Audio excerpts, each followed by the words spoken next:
नमस्कार, मैं हूं आपके साथ खुशबू सिंह। स्वागत है आपका जगत मीडिया में। आइए रुक करते हैं इस वक्त से जुड़ी कुछ बड़ी खबरों की ओर। भाजपा के जो केंद्रीय नेता राजस्थान में आ रहे हैं, उनके पास राजस्थान की अशोक गहलोत सरकार द्वारा जनता को दी गई गारंटियों के विरुद्ध बोलने के लिए कुछ नहीं है। इसलिए केवल हिंदू मुस्लिम पर बोलकर भाजपा नेता यहां से चले जाते हैं। राजस्थान में कांग्रेस सरकार ने 5 वर्ष में जो जन कल्याणकारी कार्य किए, उनकी काट भाजपा के पास नहीं है। उसका जवाब देने की हिम्मत और हैसियत भाजपा नेताओं के पास नहीं है। भाजपा के बाबाजी राजस्थान में आकर सरकार को कोसते हैं, जबकि स्वयं के शासित प्रदेश में शासन व्यवस्था नहीं दे पा रहे हैं। स्वयं के प्रदेश में पुलिस वालों को नहीं बचा पा रहे हैं, किंतु राजस्थान की कानून व्यवस्था पर प्रश्न उठा रहे हैं। उक्त विचार अखिल भारतीय कांग्रेस कमेटी के मीडिया एवं पब्लिसिटी विभाग के चेयरमैन श्री पवन खेड़ा ने आज जयपुर में प्रदेश कांग्रेस मुख्यालय पर आयोजित प्रेस वार्ता को संबोधित करते हुए व्यक्त किए। उन्होंने कहा कि राजस्थान एक शांत राज्य है। यहाँ पड़ोसी राज्य का एक मुख्यमंत्री आकर राजस्थान को भी अशांत राज्य बनाना चाहता है, जो स्वीकार्य नहीं है। उन्होंने कहा कि पड़ोसी भाजपा शासित राज्य में पुलिस वाले भी सुरक्षित नहीं हैं, जबकि राजस्थान में दलितों, महिलाओं अथवा किसी भी प्रकार का अपराध होने पर 24 से 48 घंटे में अपराधी पुलिस की गिरफ्त में होता है। उन्होंने कहा कि केंद्रीय कृषि मंत्री के बेटे पर गांजे की खेती करने का आरोप है, लेकिन ईडी, सीबीआई इनकम टैक्स कार्यवाही करने के बजाय नदारद है।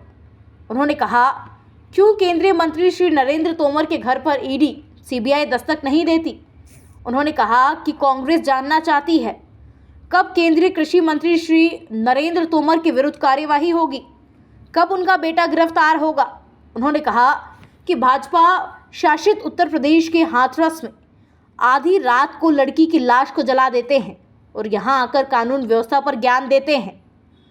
उन्होंने ये भी कहा कि लाल डायरी की चर्चा करते हैं, लेकिन क्या गांजे की खेती केंद्रीय मंत्री का बेटा कर रहा है, ऐसा जिक्र होगा? क्या संजीवनी घोटाले का उसमें जिक्र होगा?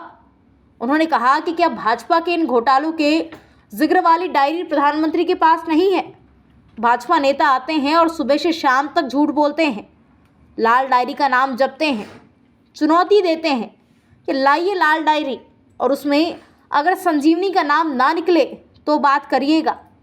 उन्होंने कहा कि कई केंद्रीय मंत्री और भाजपा के मुख्यमंत्री राजस्थान आए, लेकिन एक ने भी विकास की बात नहीं की, जबकि कांग्रेस गर्व के साथ कहती है कि राजस्थान में विकास के नए आयाम स्थापित कर देश को नया विकास का मॉडल दिया जाएगा। उन्होंने कहा कि राजस्थान की कांग्रेस सरकार द्वारा दिए गए विकास के मॉडल पर गर्व है तथा इस मॉडल पर यदि कोई चर्चा करना चाहे तो उसे चुनौती है कि वो सामने आए। उन्होंने कहा कि प्रधानमंत्री के प्रचार के कारण कर्नाटक व हिमाचल प्रदेश के चुनावों में कांग्रेस के वोटों में बढ़ोतरी हुई थी। इस स्थिति में प्रधानमंत्री कांग्रेस के लिए स्टार प्रचारक साबित हुए थे, किंतु उनकी झूठ बोलने की आदत के कारण कांग्रेस को यह दर्जा उनके लिए स्वीकार्य नहीं है।